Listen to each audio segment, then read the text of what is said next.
RMC, les grandes gueules veulent savoir. Les Français ne sont plus libres de choisir leur politique. Notre liberté est désormais entre les mains de l'Union européenne. 80% des lois sont imposées par l'UE. Je ne suis pas offensé quand j'entends le président Donald Trump dire « l'Amérique d'abord ». Je suis pour l'Amérique aux Américains, je suis pour la Grande-Bretagne aux Britanniques et je suis pour la France aux Français.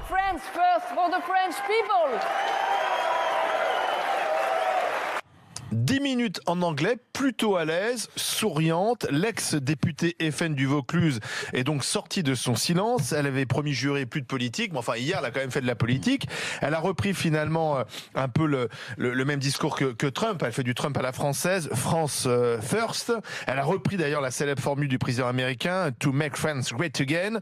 Tout ce que je veux, c'est donc la survie de ma nation après 40 ans d'immigration massive et de politiquement correct. La France est en train de passer de fille aînée de l'Église catholique à petite nièce de l'islam. Prendre la parole pendant l'événement le plus important de la droite américaine, ça ressemble quand même à la fin d'une retraite politique, Charles Consigny ? Sans aucun doute, sans aucun doute. Et moi, j'étais saisi quand même par l'incurie du fond, c'est-à-dire sur la forme. Oui, elle arrive, elle est blonde, souriante, ça a une certaine allure. Elle a un côté comme ça, Jeanne d'Arc, qui s'exprime en plus depuis l'étranger sur le thème j'arrive bientôt. Et en revanche, le discours, moi, j'ai trouvé complètement nul. C'est-à-dire, elle reprend cette espèce de mode intellectuel qu'on a beaucoup connu dans les médias avant la présidentielle de 2017, souverainiste. C'est-à-dire, elle fait du Nicolas Dupont-Aignan. Alors sur la forme, c'est sûr, c'est différent de Nicolas Dupont-Aignan, mais sur le fond, c'est le même discours. Et moi, tu crois pas, toi ? Je trouve que c'est un discours qui n'est pas intéressant et je pense pas, moi, que le problème de la France soit son appartenance à l'Union européenne. Je pense au contraire que l'Union européenne nous préserve de beaucoup de nos travers. Elle nous a préservé, par exemple, sous Hollande, il faut s'en souvenir, d'un excès de fiscalité. À un moment où le gouvernement français... On l'a pas vraiment senti, mais... ça aurait pu être pire. Ah bon ? À un moment où le gouvernement français poussait le bouchon, il a été rappelé à l'ordre par l'Union européenne qui a dit non, là, il y a quand même la liberté du commerce et de l'industrie, il y a quand même le droit de propriété, vous pouvez pas faire ça.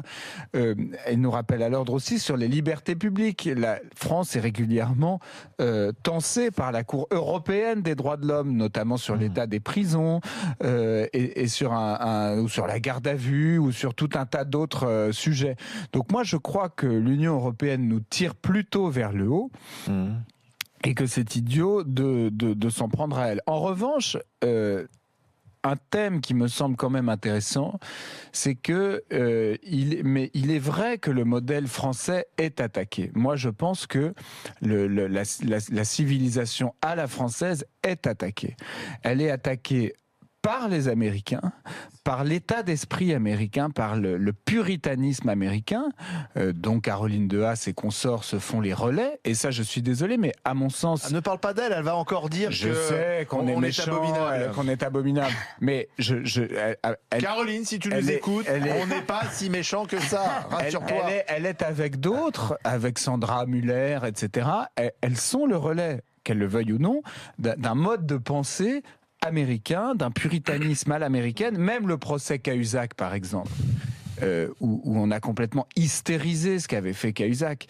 Si vous voulez... attends, on est passé... Non, mais ce que je veux dire... pour que vous voyez où je veux en venir, c'est que cette manière de présenter tout comme très grave. Tout à coup, tout est grave. Il y a plus d'humour. Jadis, par exemple, les turpitudes des hommes politiques, on en riait sur le plateau des Guignols.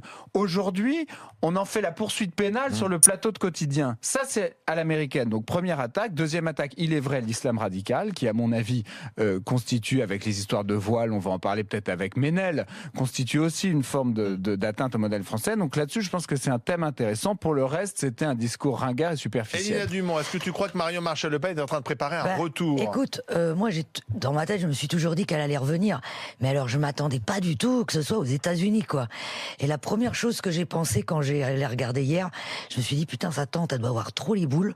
Parce que quand elle a été aux États-Unis, elle n'a pas pu y aller d'ailleurs. Oui. Elle a mangé un burger elle n'a pas pu y aller dans le hall de la Trump Tower. Je sais bien. Rendez-vous, ouais. Donc là, qu'elle ait vu sa nièce, c'est sa nièce. Oui, c'est sa nièce. Elle a dû se dire.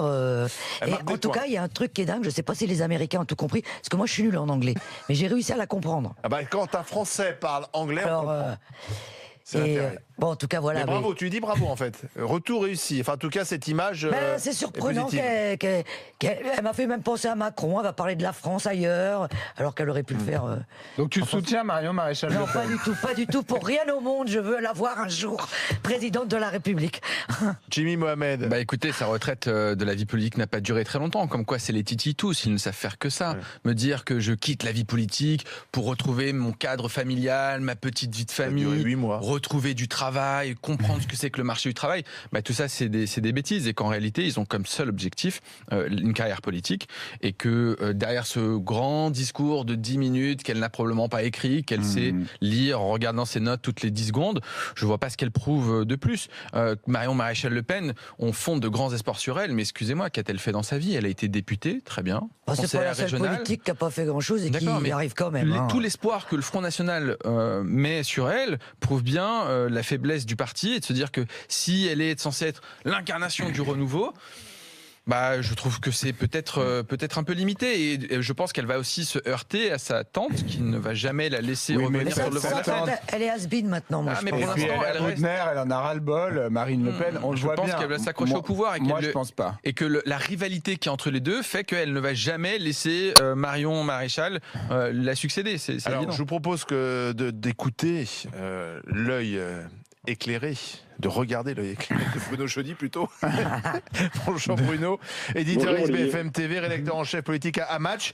Alors c'est vrai qu'on est surpris un peu comme Elina de retrouver Marion Maréchal Le Pen, non pas en France, mais à la tribune d'un rassemblement de la droite américaine et conservatrice à Washington. Oui, vous avez raison, c'est assez surprenant pour quelqu'un qui avait pris du recul avec la politique, qui a même arrêté la politique parce qu'elle était députée du Vaucluse et à la surprise générale, un mois avant le second tour de la présidentielle, elle a annoncé son retrait, ce qui a d'ailleurs à l'époque bien embarrassé aussi Marine Le Pen, parce que contrairement à ce que j'ai entendu, je crois qu'il ne faut pas se tromper, hein. La tante et la nièce s'entendent mieux qu'on ne le dit, elles ont une relation tout à fait apaisée et elles ne sont pas en rivalité comme on le croit, c'est-à-dire que Marion n'ira pas contre Marine si Marine Le Pen veut ou peut être candidate pour la 3e fois à l'Élysée. C'est plutôt elle qui a les cartes dans les mains, soit elle redresse son parti, elle redresse son image d'ici 2019-2020. Si en 2019 son parti fait des mauvaises européennes, je crois que ce sera très compliqué pour elle.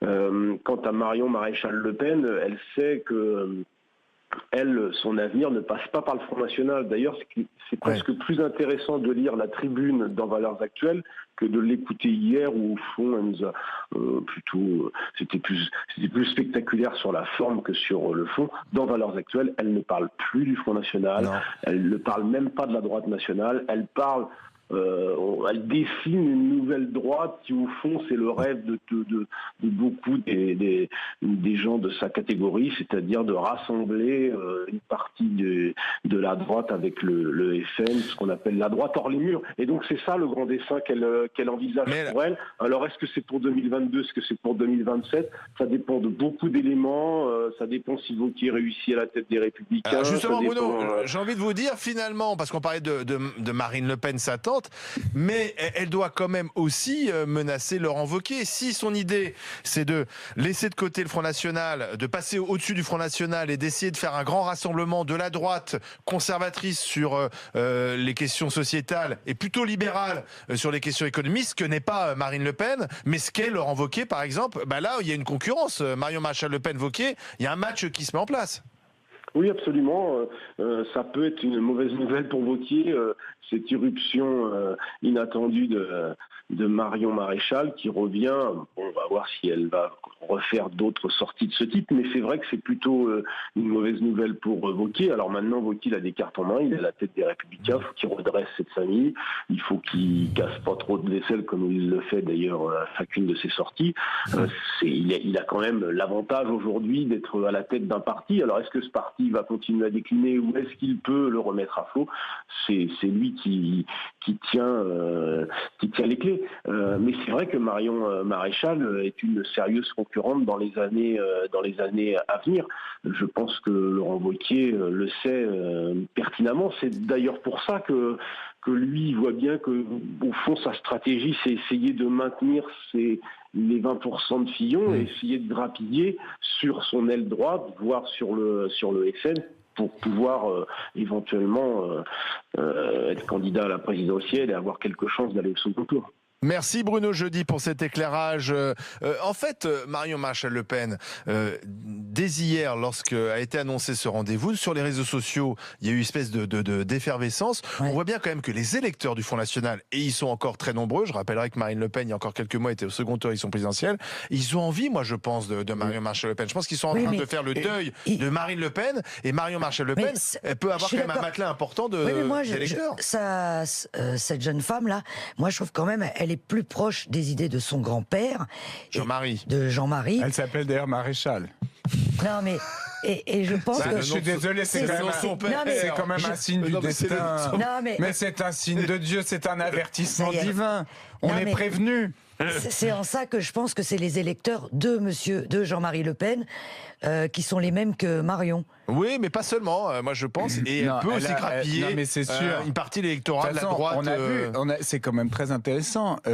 La plupart des hommes politiques ou de toute personne qui a une vie médiatique, ils sortent des médias, on les oublie. On